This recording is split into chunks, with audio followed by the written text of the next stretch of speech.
Okay, we've got our top three finishers from today's first Superbike race here at Michelin Raceway Road Atlanta. Our winner, Cameron Beaubier, second place, Jake Gagne, and third place, Josh Herron. We'll get started with Josh. For the most part, you were pretty much alone, and then you made a mistake and gave Sean Dillon Kelly a little bit of hope, and then there was a nice little fight down the hill. Yeah, it was kind of stressful because I went out for the warm-up, and the bike, the feeling I got from the bike was exactly the same as I had the last 2 years. So I was panicking, and we made a big change, and it was 90% to where it was at Barber. So guys did good to make a quick change that helped me out a lot. But yeah, after the mistake, I think I just started for like a lap or two. I started riding super tense because I went from a 2.5 second gap to now he was right there, and I think I almost high-sided in 5. It was the first time I had the rear come around. It was pretty big. And then, so he caught me, I think that was on the last lap. So there, I had tried to build up like a little gap in the S's and stuff. I don't know if I had one, but if I did, it was gone after that. And then, yeah, he got me going in 10A. He ran it pretty wide, so I thought he was going to try to just park it in 10B just to make sure I didn't cut it underneath him. But he ran regular line, and yeah, I just said I was telling myself if he didn't protect the line over the top and hold the cones that I was going to try to get him there, and he left, a couple feet there, and yeah, I was able to just dive back underneath him, and then he released the brakes, and so we had one of those grab brake, release brake, grab brake, release brake, like probably 3 times, I think, just seeing because I knew there was a big gap behind him, so I was prepared to just keep going until it was the last second. And so it worked out, and I'm glad because it was just a cool little battle on the last lap, and hopefully it provided some entertainment for everybody out there that stuck it out in the rain. And yeah, I'm just happy, like I said, on the podium to be up here when we've had such a hard time in the rain the last 2 years on this bike. So it seems like we've figured something out, and it should, today I think we lost 9 points, but last year we would have lost 25 points because we weren't scoring points really. So I'm super happy with that step, and hopefully tomorrow we can have a good day too. Okay, thank you. Second place today, Jake Gagne. You put constant pressure on him through the whole thing. I mean, kudos to both of you actually, because that's not easy conditions to race in. It seemed like you were fast in the parts where there wasn't going to be able to make a pass, and then he was faster in the sections where you couldn't get close enough to make a pass. Is that sort of how it was? Yeah, totally. He was getting really good drives, and he was using the rear tire. I was kind of using the front tire, and so it was like any opportunity to get close enough to try to make a pass was tough. And I'm just, I'm glad coming into this. Treating a rain race here is a lot different than Barber. Like just surviving out here is the priority number one, because this is the sketchiest track to ride in the rain probably all year. There's some really tricky stuff there. You got to know where there's some slick spots. It's really, really tricky. It's not like Barber, super consistent grip. So yeah, I'm just glad I kept her up on 2. And yeah, Cam was hauling butt right away from the beginning. Like I was pretty impressed with how hard he was going straight off the bat. And then I just kind of was just rolling around behind him, couldn't do anything about it. And then that last lap he really put on a charge, and I just couldn't stay there. So, but good to get another podium. Tomorrow we got a dry race, and I got some work to do in the dry, so looking forward to that. Okay, thank you and congrats. Our winner today, Cameron Beaubier. It's his 10th Superbike win here at Road Atlanta and the 67th of his Superbike career. Again, constant pressure from Jake for the entire race. Is that just mentally fatiguing? Yeah.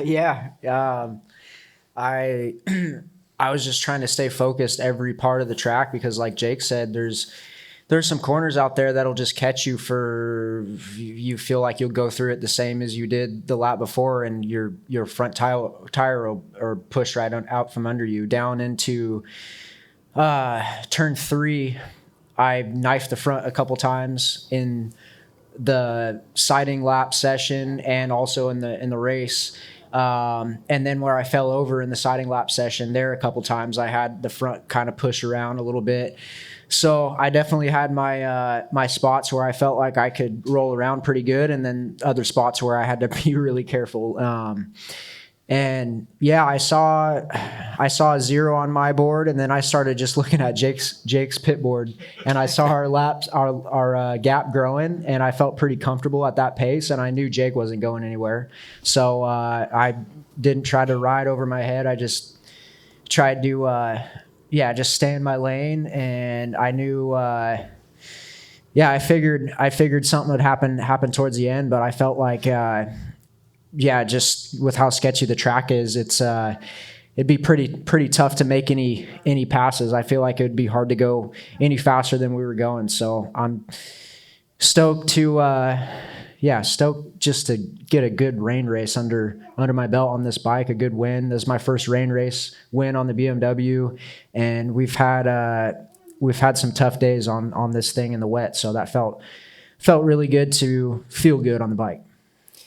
I know crashing's never good, but is that when you have a crash like that in a session like that, is it almost like not necessarily a bad thing? It's like a little bit of a wake-up call of like, oh, I got to be careful here, and it's like I could have got it out of the way now. Yeah, like I said, when I rolled out, I felt pretty good compared to other first few rain laps I had at the other tracks. And if anything, it just kind of slapped me into reality. Like, okay, you need to be really careful in this corner. And luckily the guys got the bike fixed quick. It wasn't too bad. I lost a rear brake pedal, and I was just using the thumb brake as much as I could. And then the wing was broke, but other than that, it was good. And having the fastest lap on the last lap, is that just, I got to do this now, or you didn't really even need to, but. Yeah, I mean, like I said, I kept seeing 0.0 on my board, and I was like, man, if I gotta put my head down and try to build a little bit of a gap going into the last section, because I don't know if Jake was being as careful as I was and where I crashed this morning or before the race. So that was the plan. I was just trying to put my head down and get that little gap. Okay, any questions? Couple. Josh, when you were on doing the warm-up, I saw you come out of turn 10B, and you seemed really, really frustrated. I think you almost lost it, and you were gesticulating. What was going on? And was he really able to turn a bike around that much in that short a period of time? That's impressive. Yeah, going through, I mean, basically every spot on the track that I was kind of like, as I was tipping in, I was just losing the front. Every corner, it seemed like. Anywhere where I had it, more than 10 degrees of lean or something. And then I ran off twice in the last corner in 4 laps. Like I think 3 laps actually. So I had like 5 almost crashes, ran off twice, and I was pissed. It was not good. So I don't want to have what happened the last 2 years, because I know it just kills us for the championship, and I'm riding around thinking that I'm going to die on the thing. So we came in, and Corn Dog just made as big of a change as he possibly could, just as quick as he could, just preload and all that stuff, just to change it up. And luckily it turned it around. It wasn't 100% better, but it was enough that I felt like, all right, I can ride now. Like before, it was I'm tiptoeing around and almost crashing everywhere, so it was pretty bad. Cool. And then for you and Jake, we had Cameron had a really nice gap in qualifying over the two of you guys on the dry. Is there room for improvement, do you guys see tomorrow? Because it's supposed to be dry, at least we hope so, tomorrow. Do you feel like there's more to come in the dry for either of you, both of you? Yeah, I think there's got to be. Yeah. Easy as that. Yeah, Barber and here, it's like I go out the beginning of the session and I'm competitive. Like I think we all start with new tires. I'm competitive. I feel like, all right, we got it figured out. And then when everybody goes to their second set of tires, I just don't have that time. I don't understand what's going on. There's things that I'm frustrated about with the bike a little bit, but it's working good enough that I'm competitive when we go out. But then, that second set, for some reason, I can't make that jump like the other guys are doing. So I feel good doing the lap times. It's just that I can't make that next jump when they do. So I think, if we were to race right now as is, I think Cam would get a jump on all of us right now, and at least in the first 3 laps, and then it'd be hard to, I'd try my hardest to try to reel him down towards the middle and end, but right now that's where I'm at. So hopefully tomorrow morning we get a dry warm up, and we can figure out what's going on. We saved a brand new set of tires for warm up just to get that new tire feel and not the worn out tires. Because on the Ducati, it seems like they're good. As the tires get beat up, I'm able to do lap times. But yeah, that new tire lap is hard to get sometimes. Okay, we've got our top 3 finishers for today's Mission King of the Baggers race here at Michelin Raceway Road Atlanta. Our winner today, Loris Baz, second place, Kyle Wyman, and third place, Troy Herfoss. We'll get started with Troy. Troy, it looked like, well, it didn't look like it was, but it was a tough first lap. Like, where are you going? I thought you were up there last time I looked. Sorry, go ahead. It was a tough first lap. It looked like you made 2 mistakes maybe. One of them pushed everybody back, and Kyle kind of got away. I know that's not purpose, obviously, but after that, were you able to settle down? Were you a little impatient? What was going on there? No, I didn't have my day, basically. A few things were holding me back with the bike, but I feel like when Loris passed me, he had the same issues I had, and he was more willing than I was, and man, he was getting some warnings, and he was dancing on the fine line there, and it all paid off for him, and I'm proud of him for that. He'd done a good job. That first lap, I seen the times we done in the sort of practice session, and I realised pretty quick that I wasn't beating Kyle today, and unless I changed something real quick, and so I tried to put a move on there to sort of slow the race down, put myself on the front foot, and I just didn't have any real feel with the bike. Really, it felt like I was too stiff in me and the bike, possibly. So yeah. Look, if Loris wasn't here in P1, I'd be whinging a fair bit about my setup, but I can't really do that, can I? No. Is the dry any better? Yeah. We're making steps forward in the dry. Hasn't been my best weekend, that's for sure. I'd like to have ridden a motorbike a lot more in the last few months. And coming here to a track like this, when the guys are riding as fast as they are, it's been a bit of an eye opener. But we feel like in the dry we're right there, and on the pace, and should be able to battle at the front, I hope. So yeah, we just got to get some dry time now and see what happens. All right, thank you. Second place today, Kyle Wyman. It's not often that you get caught from behind like that. You had a pretty good lead, and we shortened the race to 7, but I'm sure you wish it was 6. Yeah, I did say that, yes.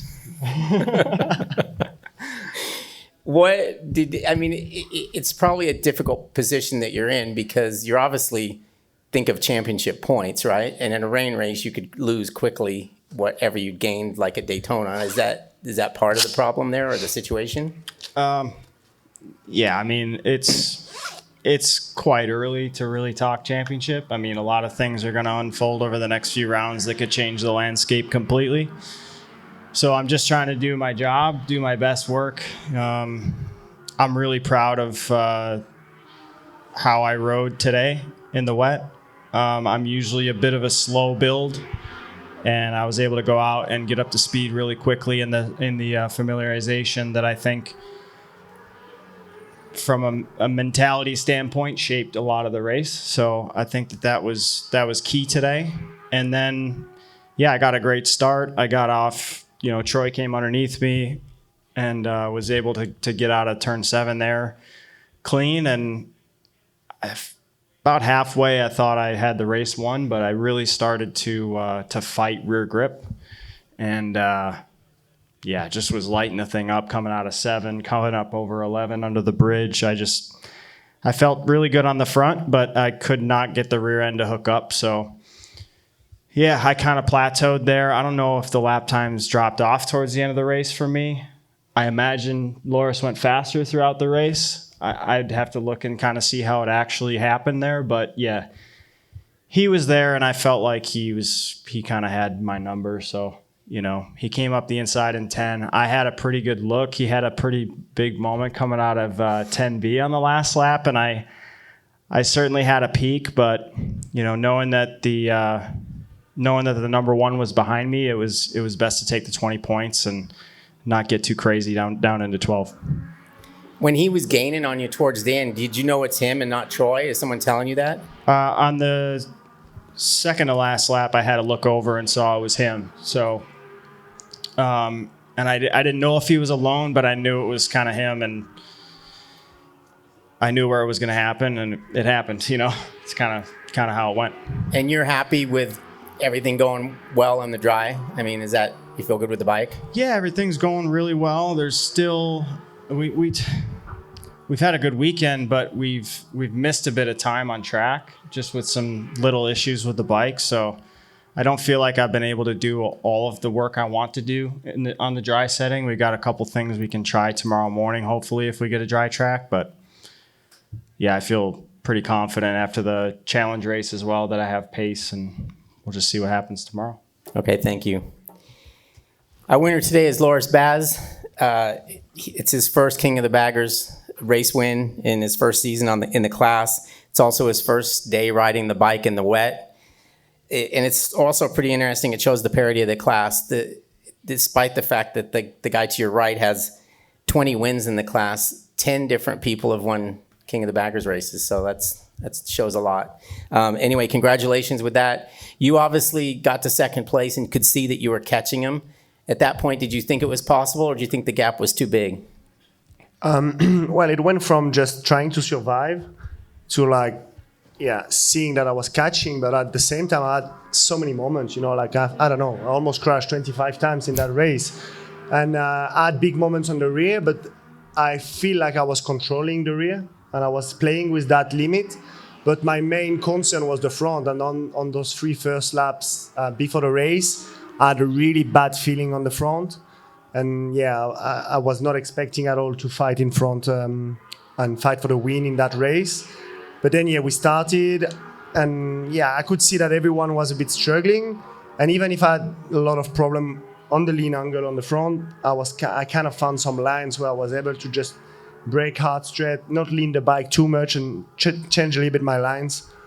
And it took me a bit of time to overtake Troy, because with that bad feeling in the moments I was having, I didn't want to take him out, So it was sketchy, but I mean, after that, after 2 laps, I see that I was catching Kyle in a lot of places. So I went from trying to secure the second place to accepting the risk of trying to catch him. I knew that it was on the limit, but I think everyone was. So I was pretty happy. I knew I had no chance to overtake him anywhere unless on the straight and into 10A. And then, as you said, I had a big moment in exit of 10B, but that was the 3rd or 4th time that in that race, so I was expecting that. I'm super happy, because when you doesn't matter the class, when you never rode a bike on the wet and you go out the first time, it's just a matter of how good your crew is to guess a setup for you. So, big thanks to them, because they did a great job, all the guys in India and SNS, to guess the right setup for me, because, obviously I'm much bigger than those guys, than Tyler and Troy, so you can't copy and paste a setup. And I'm happy, I'm proud of what we are doing inside the team, and all the people involved, and it's a massive challenge, First time riding a bike with no TC on the wet as well in, 15 years. So it's something I love, but you have to remember how to do it. So I'm happy. I had fun all weekend. Guys did a great job after FP1. I feel like we have a good pace on the dry as well, and I have a good chance to fight with those 2 for the win. So I'm happy. We're gonna celebrate that one a little bit. You always have to celebrate a win. So, and then we try again tomorrow. But super happy, and big thanks to all the guys in India and SNS, all the sponsors, Parts Unlimited, Drag Specialties, everyone involved, because it's a nice project, and I'm super proud to be part of that. Well, congratulations. Any questions? Nope. Thank you, guys. Ciao. Okay, we've got our top 3 finishers from today's Motovation Supersport race here at Road Atlanta. Our winner, PJ Jacobson, 2nd place, Jake Lewis, and 3rd place, Tyler Scott. We'll get started with Tyler. Solid ride for 3rd. I know those were difficult conditions, and you had Cam Peterson all over you there at the very end. How difficult was that? It's probably more difficult than actually just being soaking wet, right? Yeah, I would say so, and I think this podium's good for us, especially after Barber. We couldn't really figure anything out with the bike, but Whole Vision Wheel M4X, our Suzuki team, put in a lot of work this weekend. We did a fair bit of testing in between Barber and now, and we kind of understand the bike geometry a little bit better. So we were able to roll it off the truck here, and we were a lot closer than we have been all year, kind of like our Daytona setup. We were there and competitive right out of the box. So from the start of the weekend, the bike felt great, and going into this race, I was ready for anything. Wet, dry, mixed conditions, and the bike may have been a little soft, but overall I had really good feeling, and I knew what the bike was going to do before it did it, and I was able to modulate it. I just lost them in the beginning of the race, unfortunately, and I just couldn't bridge the gap back, but I was able to stay with them. Do you have a setup that you're comfortable with for the dry? Yeah, we feel confident in the dry. Yesterday in qualifying, right at the end, just didn't get the clear laps that we needed to put in the really good time for a front row start, but I feel really confident with our dry setup. Okay, thank you. Second place today, Jake Lewis led the entire race. I don't mean to bring it back up again, but you led the whole race and then lose it on the last lap. I know that's a tough deal for you. What did you think that he was going to be trying something on the last lap, or did you think he had it covered? No, I mean, obviously I knew I didn't have it covered. That was the part just in the back of my head. I mean, I knew he was there the whole race, and he passed me with, I think, 3 to go down the back stretch, but I was able to stay somewhat alongside of him and just kind of passed him back into 10. And then on the last lap, I knew that was his spot, because even yesterday I followed him in qualifying, and he's so small compared to me, and the Ducati's a little bit quicker than the R9, like in third and fourth gear. But I feel like he might have had an advantage there, and I blitzed the first sector on the last lap, but my probably slowest point of the track was turn 7, getting onto the back straightaway, which was killing me, and it does kind of sting because I went right on the last lap on the back stretch instead of left, just to switch it up, and maybe try to throw him off guard. But he obviously came by me with so much speed on the left, and I was too far back on the braking zone. I would probably would have crashed or took us both out if I tried to dive bomb down into 10. And really wasn't even close enough at all into the last turn, and he blocked it really good. So hats off to him. I mean, there's nothing to hang my hat on. I mean, I rate PJ probably the best rider, if not the best in the paddock in these conditions. He's won Superbike races when the conditions are like this. So it feels good for me and my team to go toe-to-toe with him. Was it a case of the tires are getting so shot that you're looking for puddles? I mean, even on the warm-up lap, I was looking for puddles, because yesterday in qualifying, I think it was, and then last year in the bagger race, this track draws up so fast. So I would just try to keep my tires as cool as I can. And even on the front straightaway, anywhere the track was damp, I was trying to go to that spot, and it was working for me. So I just didn't switch it up at all and just kept doing those lines. It might not have been the fastest, but it was worked for 13 of the 14 laps. All right, well, thank you. Our winner today, P.J. Jacobson. It's his 13th career MotoAmerica Supersport win.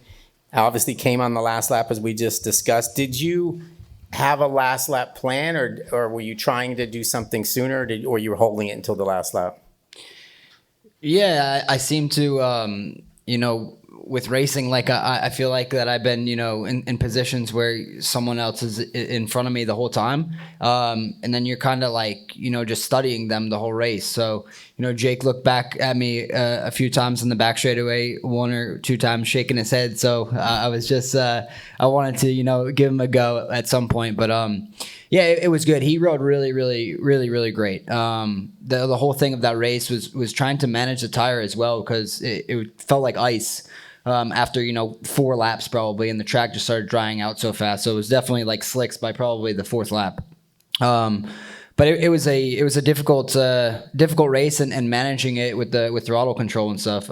There's certain points in that race that I wanted to ask for a bit more throttle and try to have more goes at Jake, but sitting there basically like a yo-yo the whole time, it was kind of managing the tire, I think, for both of us, because there was parts where he slowed up a little bit too, and then reattacked. So yeah, I thought it was a really great race, and I thought that he really deserved the win today. But unfortunately, I had to heartbreak him there at the end and take So you're it not from going to him. give it to him? No, maybe I'll give him a beer or so, but not the race win. It's too early to talk about championships. I know that, but you obviously know that Matthew's not in the battle with you and Jake, and you know he's somewhere behind you. Do you know where he is, or do they not tell you, or do you don't care at this point? Yeah, I saw on my board his name and the position that he was in. So also as well, you don't want to get too much in your head. And then I knew that I needed to probably maximize the maximum points that I could get. So I really knew that I did have to beat Jake today to just get some more points on Skoltz since he got back in, I think, 5th position. So yeah, I had to maximize today, and that's what I did. And dry setup, are you good to go with that? Yeah, I feel pretty confident. He looks pretty fast with his pace and stuff, but I guess the pressure is a bit on him tomorrow to perform and try to get a win now. But I think that I have a good pace, and there'll probably be a bit more guys in that dogfight tomorrow. So I think it'll be a good race. Okay. Any questions? I got a couple. PJ, so I don't have to be reminded of what it says on the back of your leathers because I read it all the time. But I will tell you on that last lap, I did doubt a little bit, except especially when you went way over to the left, and I thought, oh, you're going through the water, probably cooling the tires, and it just felt like this sheer geometry of being that far over you shot ahead, being way over there. It had nothing to do with the draft. It was purely you going by him. So was that your intention to go that far to the left and be that far away from Jake, or was that your line? I mean, I tried it halfway through that race, and then he stayed on the side of me and passed me back. But yeah, that was what I was trying to do. Unfortunately, he went to the right, and he should have stayed to the left the whole time. But yeah, I knew as well if I went to the left and stayed in that same line that we were running, that I would have to move over even more to the left and brake strong on the brakes. And then also too in the last corner as well. But yeah, I have that patch on my butt because most of the time you're doubted, so you just got to show that at the end, I guess, sometimes. Yeah, that was good. So Jake, do you feel now looking at it that maybe you should have been a little closer far over to the left with PJ, or?